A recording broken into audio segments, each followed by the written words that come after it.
इस्लामाबाद में सेंतास मुआहिदे पर बैनुल अक़वामी सेमिनार से बिलावल भुट्टो खिताब कर रहे हैं।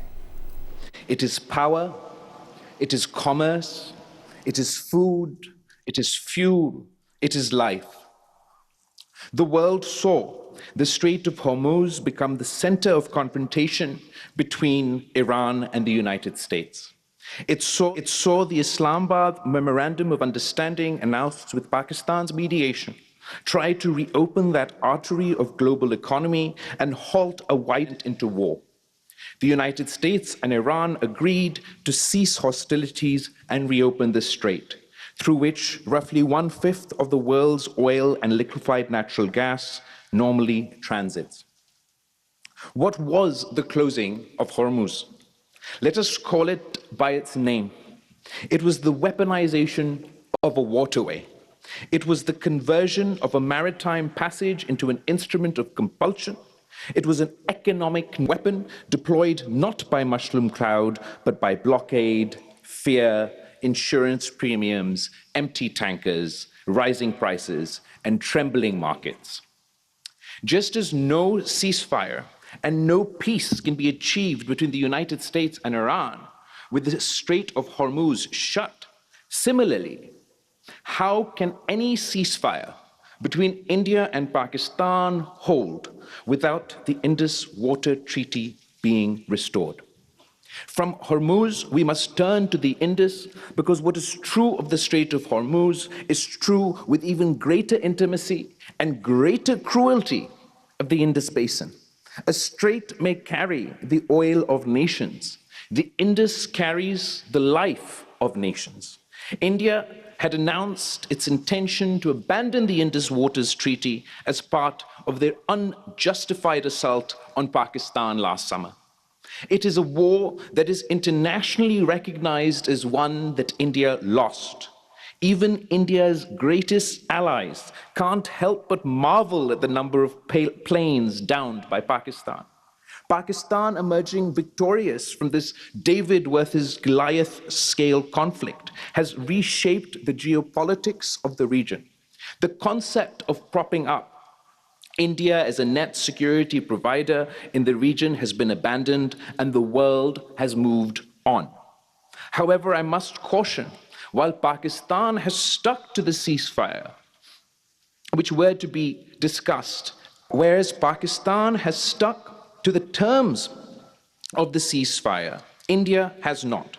There were clear and explicit terms of the ceasefire which were to be discussed at a meeting in a neutral location where all friction points were to be addressed. We were to return to the status ante in the meantime, which would of course include India returning to its obligations under the Indus Waters Treaty prior to this dispute. It has not. Therefore, a year on, it is a legitimate question for Pakistan to answer. Do we still abide by a ceasefire that leaves far too many questions unanswered? Just as one could not imagine warring parties agreeing to a ceasefire, let alone peace, without a free-flowing Strait of Hormuz, how can Pakistan be expected to sustain a ceasefire when India continues to pose an existential threat? Let there be no ambiguity in Islamabad, in New Delhi, in Washington, in Beijing, in London, and at the United Nations. This is not a technical dispute.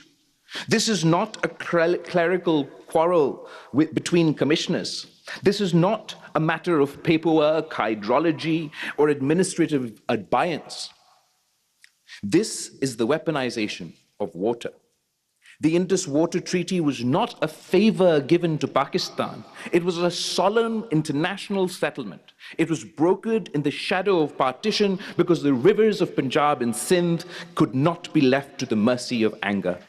The World Bank states plainly that the treaty allocates the western rivers, the Indus, Jhelum, Chenab, to Pakistan, and the eastern rivers to India, while allowing each side limited uses on rivers allocated to the other.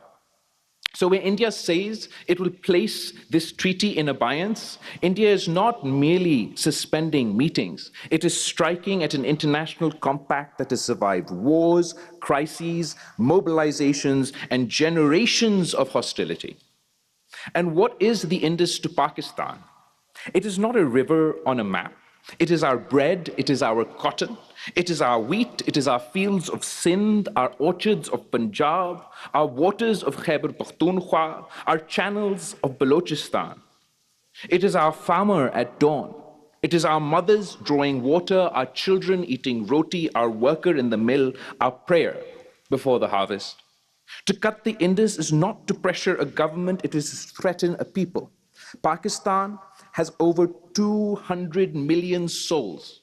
No state, no prime minister, no army, no court, no parliament, no political party, and no generation has the right to stand silent while the lifeline of those souls is placed under the shadow of coercion.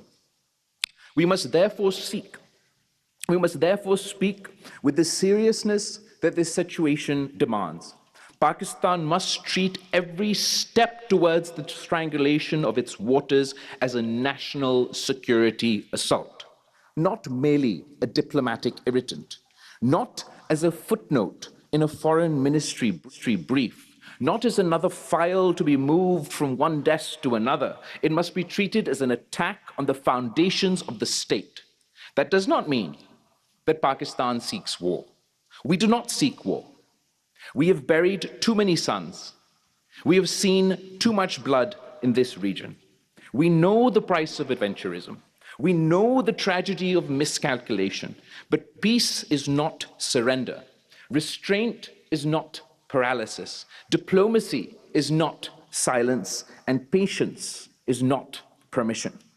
If India wants the world to take its threat seriously, Pakistan must compel the world to take our survival seriously. Our message must be clear. Any move to block, divert, manipulate, or potentially politically control Pakistan's rightful waters will not be treated as routine engineering. Every survey, every tender, every canal proposal, every dam design, every concrete step towards changing the flow guaranteed to Pakistan must be treated as a strategic warning signal. It must trigger a whole of the state response, legal, diplomatic, economical, political, informational, national security preparedness, and even military response. Pakistan should not allow India to climb the ladder of coercion while we remain trapped at the bottom, issuing statements of concern that says the final strangulation of water is an existential threat, cannot remain silent when the strangulation is prepared, financed, designed, tendered, and normalized. A nation does not wake up only when the riverbed is dry. A nation wakes up when the first stone is moved to dam our future. It is only rational to ask, what are we doing in terms of military preparedness as India continues to pursue her stated path? But let me also say this. Pakistan must not make a single move that concedes India's illegal position. We must not behave as though India's decision is fait accompli. We must not build policy on the assumption that the treaty is dead. We must not rush to create downstream substitute dams in a way that tells the world India has succeeded, now Pakistan is adjusting.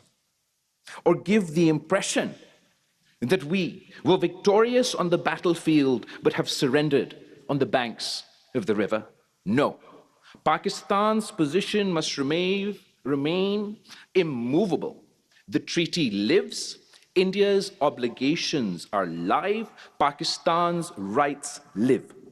The Indus does not become India's instrument because India has discovered the language of abeyance. Projects and dams already approved before India's unilateral decision should continue on their own merit. Pakistan must complete what Pakistan has already planned. We must strengthen our dams, reservoirs, barrages, canals, and flood management systems because Pakistan needs water security regardless of India's aggression. But let us be precise. There is a difference between strengthening Pakistan and accepting India's blackmail. There is a difference between national resilience and diplomatic surrender. There is a difference between preparing for scarcity and legitimizing theft. We must move on a war footing for water conservation, of course. We must modernize irrigation. We must reduce waste in canals. We must invest in drip irrigation, smart agriculture, lining where needed, telemetering, groundwater regulation, recycling, and urban water discipline. We must make every drop count, not because India has a right to steal our water, but because Pakistan has a duty to respect its own future. We must explore every source outside the scope of the treaty. Desalination of our coasts, water recycling for our cities, climate resilient water storage, regional water cooperation, and even the long-term feasibility of bringing water from Central Asia through negotiated corridors and sovereign agreements.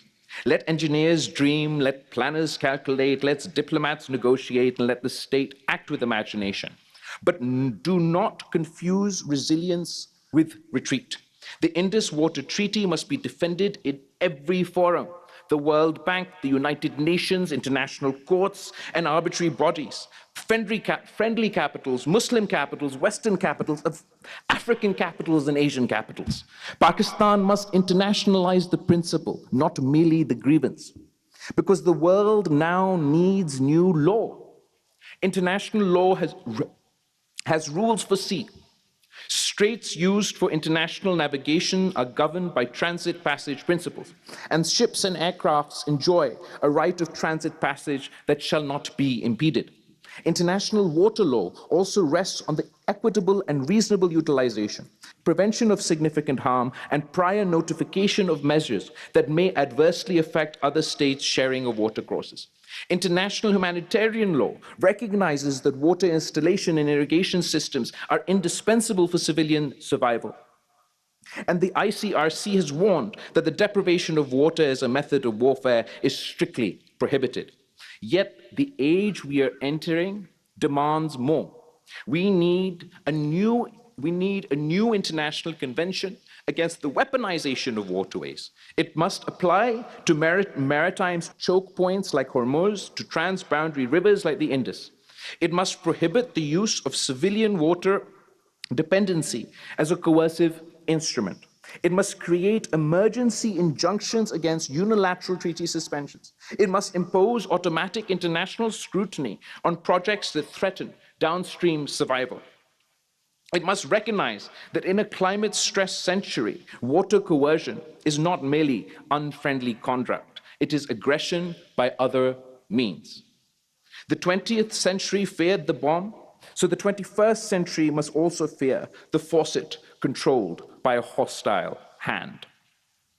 And to our Indian neighbors, I say this: you cannot build greatness on the thirst of another people. You cannot call yourself a civilization while threatening another civilization's river. You cannot speak of democracy while placing millions under hydrological siege. You cannot invoke development while turning water into a weapon. The Indus is older than both our flags. It has seen empires come and go. It has seen kings, colonizers, conquerors, generals, viceroys, prime ministers, and presidents. They all passed. The river remained, and Pakistan will remain. We must understand the nature of the conflict before us. It is not confined to one front. It is not only a matter of borders. Pakistan is being targeted through proxies, through propaganda, through economic pressures, through attempts at diplomatic isolation, through hybrid warfare, through the politics of fear, and now through the politics of water. This is war by other means. When a state seeks to isolate you, destabilize you, blame you, bleed you, then threaten the river that sustains your people, you are already in a war of national survival. Whether the guns are firing every day or not, the only test is not the only test of war. The test is whether the life of the nation is being targeted. And today, the life of the nation is being targeted. So let us rise above party, above province, above faction, above the petty quarrels that have so often weakened us. The Indus does not belong to one government. It does not belong to one party. It does not belong to one province. It belongs to Pakistan. It belongs to history. Let there be unity in Parliament. Let there be clarity at GHQ. Let there be resolve in the Foreign Office. Let there be urgency across government. Let there be science in our university. Let there be sacrifice in our politics. And let there be discipline in our people. We do not ask for charity. We demand law. We do not ask for sympathy. We demand justice. We do not ask for permission to live. We assert our right to life. Pakistan must say to the world, the Indus cannot be held hostage. The treaty cannot be suspended by arrogance. The river cannot be turned into a weapon. The thirst of children cannot become the policy of a neighboring state. And Pakistan must say to India, do not mistake our divisions for weakness. Do not mistake our restraint for fear.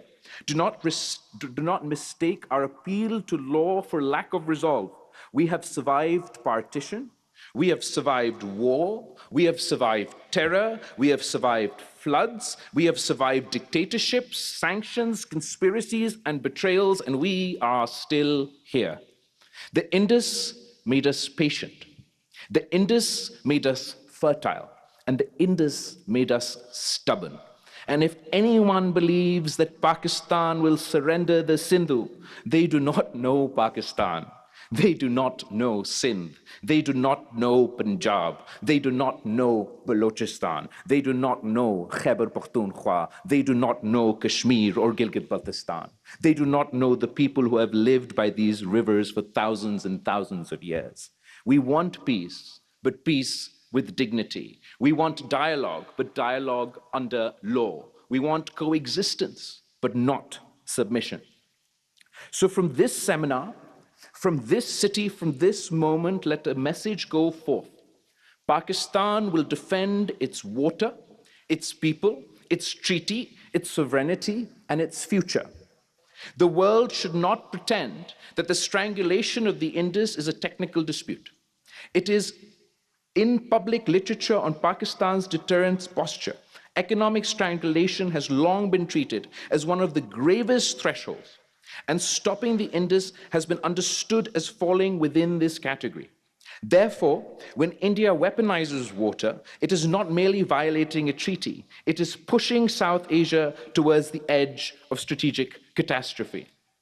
If we see an attack on our rivers as a military assault, we must respond militarily as well.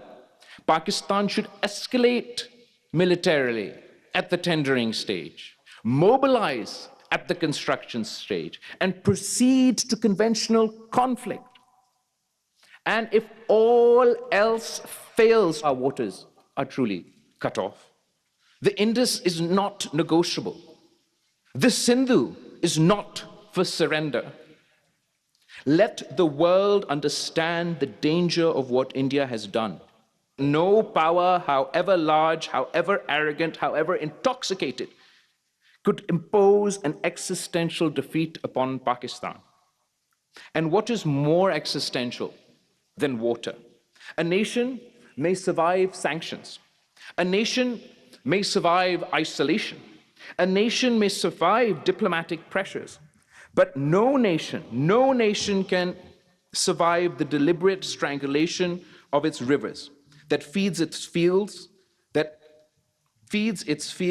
its children, and its future. This is why the Indus cannot be treated as an ordinary dispute. This is why the suspension of the Indus Water Treaties cannot be treated as diplomatic theater. This is why every capital in the world must understand the weaponization of the Indus is not a bureaucratic act, it is a strategic act. Pakistan has never hidden from the world that economic strangulation is among the greatest threats to its survival. Therefore, India must not be allowed to believe that it can climb step by step towards water strangulation while the world yawns, while institutions debate vocabulary, while diplomats search for softer phrases, and while Pakistan is expected to remain quiet until the riverbed is dry. No. A nation does not defend its life only at the final moment. A nation defends its life at the first warning. Every move towards coercive control of Pakistan's waters must be understood as an escalation in a national security crisis. Every declaration, every project, every administrative step, every attempt to normalize unilateral control over flows guaranteed to Pakistan must be answered with seriousness, unity, preparedness, and the full force of sovereign resolve. We do not seek war, but we will not accept slow motion aggression. We do not seek catastrophe, but we will not allow catastrophe to be prepared in the language of engineering. We do not seek confrontation, but no one should mistake restraint for surrender.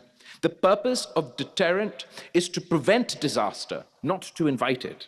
But deterrence collapses when red lines are blurred, when existential threats are minimized, when aggressors are allowed to test the patience of nations, drop by drop, brick by brick, canal by canal, and dam by dam. So Pakistan must speak clearly.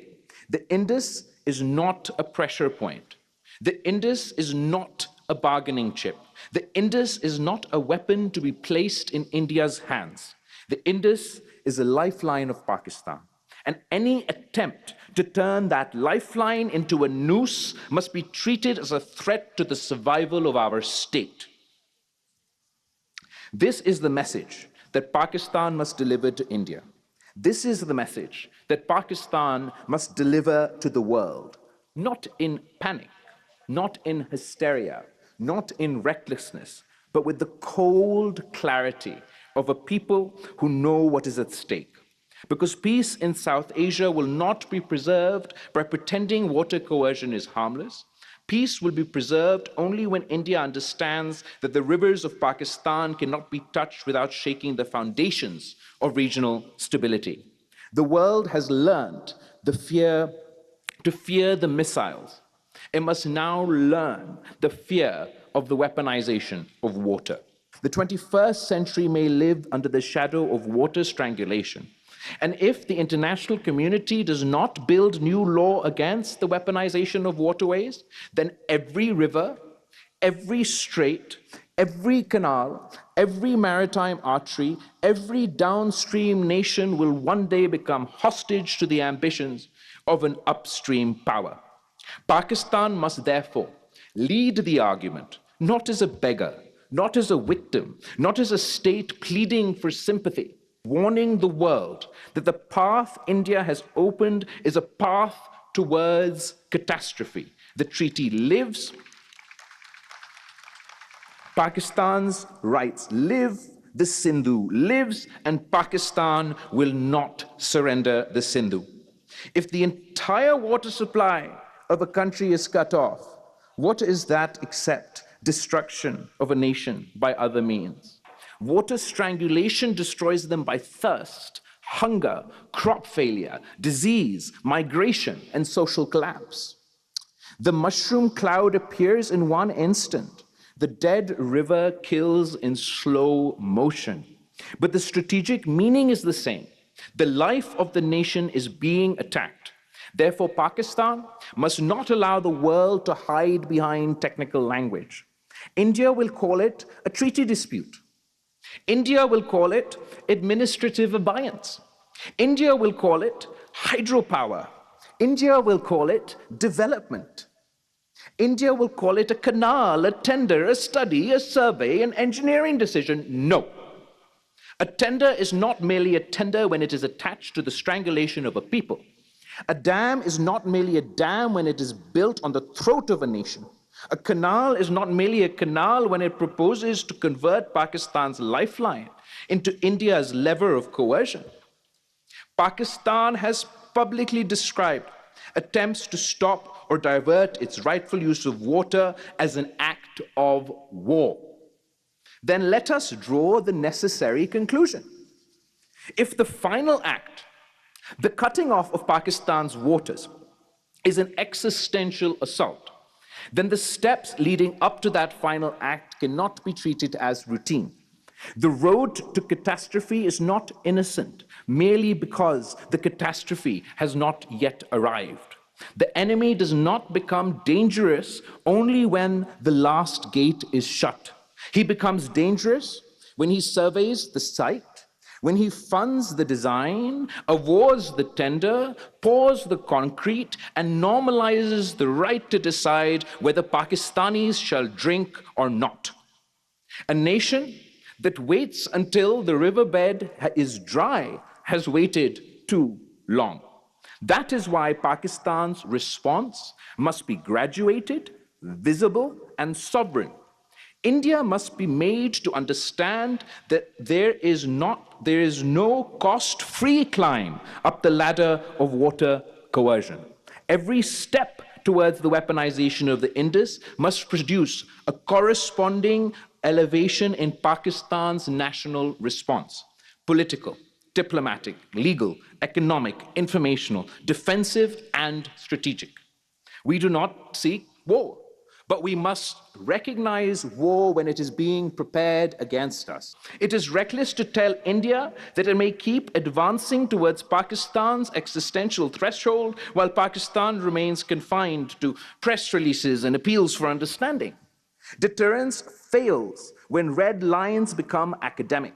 Deterrence fails when adversaries believe he can move step by step, brick by brick, file by file, until the unthinkable becomes normal. Deterrence survives only when the adversary understands that every movement toward the red line carries consequence, risk, and national resistance. This is not a call for panic. This is a call for seriousness. This is not a call for adventurism. It is a call for clarity.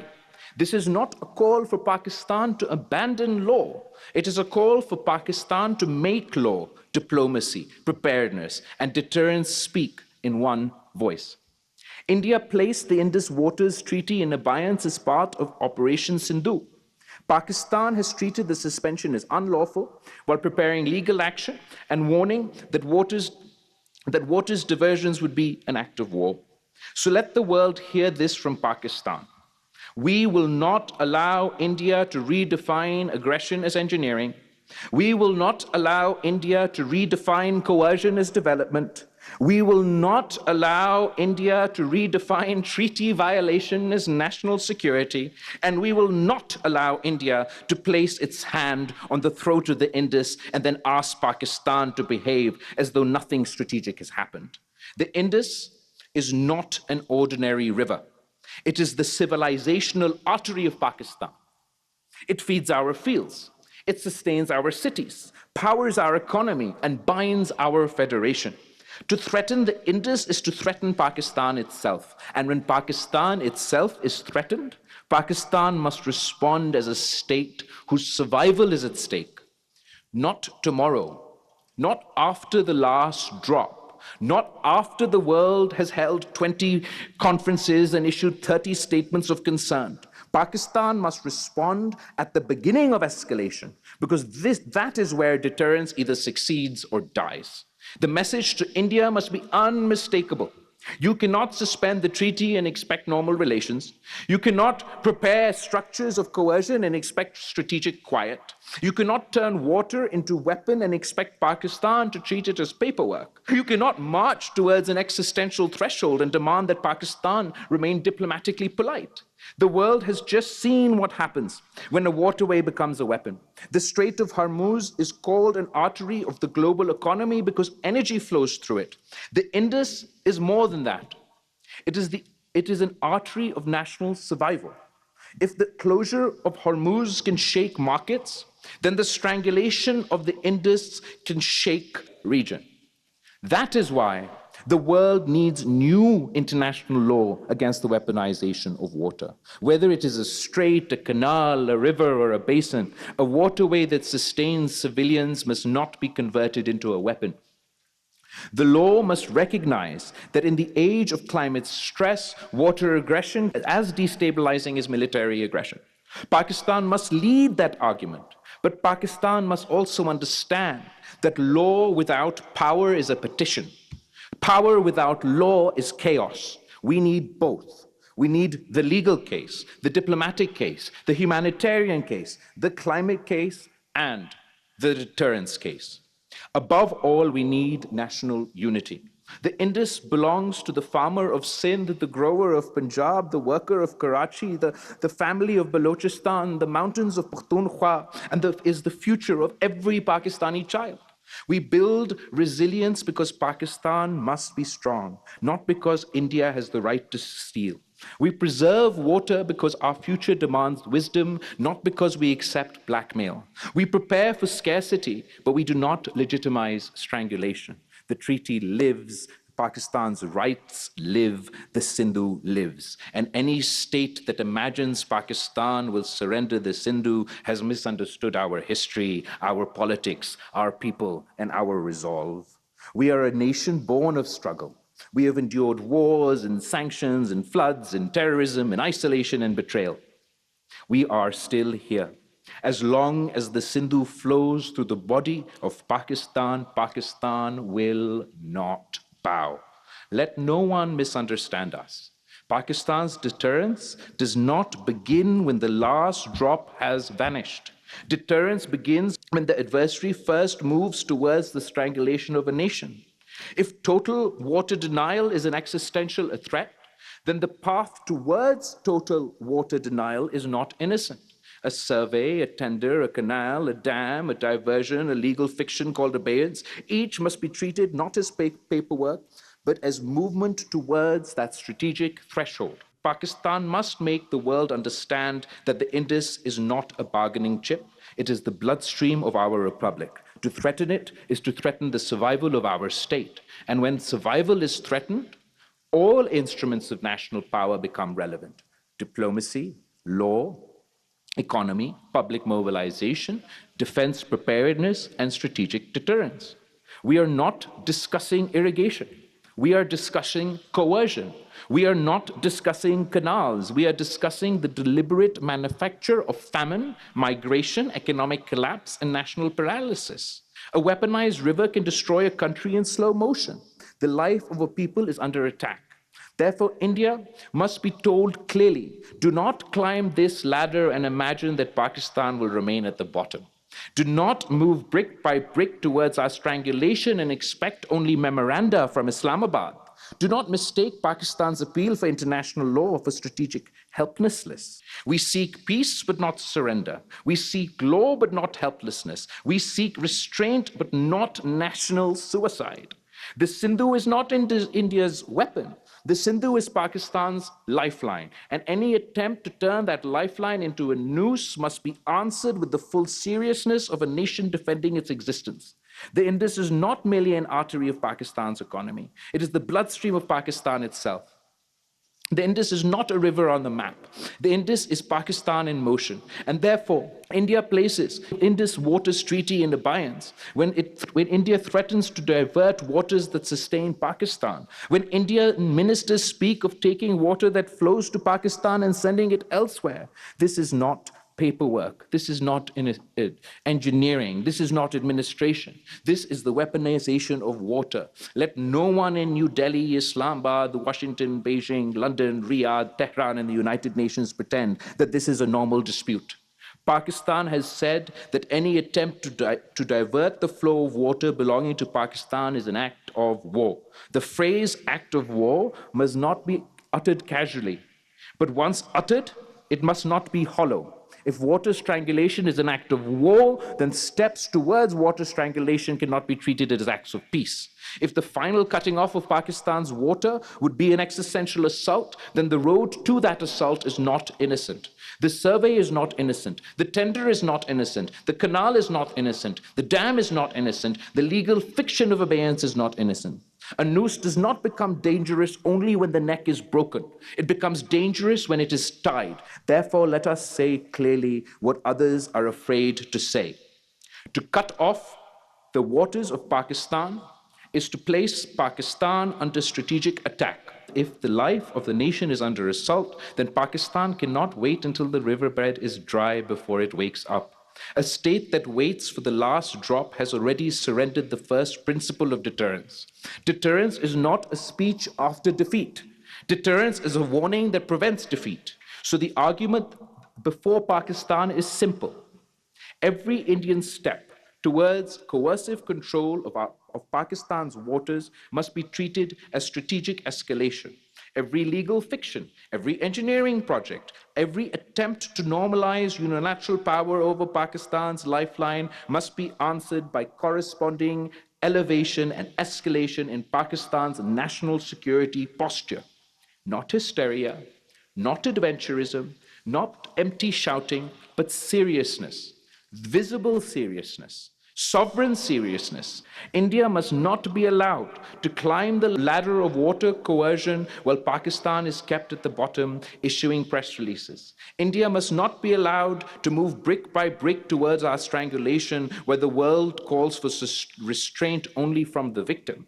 India must not be allowed to convert hydrology into hostility and then hide behind the vocabulary of development. A dam is not merely a dam when it is built on the throat of a nation. A canal is not merely a canal when it is designed to make a people thirsty. A treaty violation is not merely a treaty violation when the treaty protects the lifeline of more than 200 million people. Let the world hear this. Pakistan does not seek war, but Pakistan must recognize when war is being prepared against us. We do not seek confrontation, but we will not accept national suicide as the price of appearing reasonable. The international community must stop treating water aggression as a lesser form of aggression. Whether it is the Strait of Hormuz, the Suez Canal, the Panama Canal, the Nile, the Tigris, the Euphrates, or the Indus, waterways that sustain civilian life and global stability cannot be turned into weapons of coercion. There must be a new international convention against the weaponization of waterways, a convention that says no state may use civilian water dependence as a weapon, a convention that says no upstream power may hold a downstream people hostage, a convention that says no maritime checkpoint may be closed to blackmail, a convention that says water is not a weapon, a convention that says thirst is not diplomacy, a convention that says famine is not statecraft. We must take the climate case to every summit. We must take the diplomatic case to every capital. And Pakistan must make the deterrence case to every strategist who thinks South Asia can survive casual experiments with the Indus. The treaty lives, Pakistan's rights live, the Indus lives. Projects already approved before India's unilateral actions, our reservoirs, our dams, our barrages, our flood systems, our canals, our capacity stores, all must be strengthened because Pakistan needs water security. We are strengthening Pakistan because we have a duty to survive. Resilience is not surrender. Preparedness is not acceptance. Conversion is not concession. Pakistan must prepare for scarcity without legitimizing strangulation. And let us be honest about the wider war being waged against Pakistan.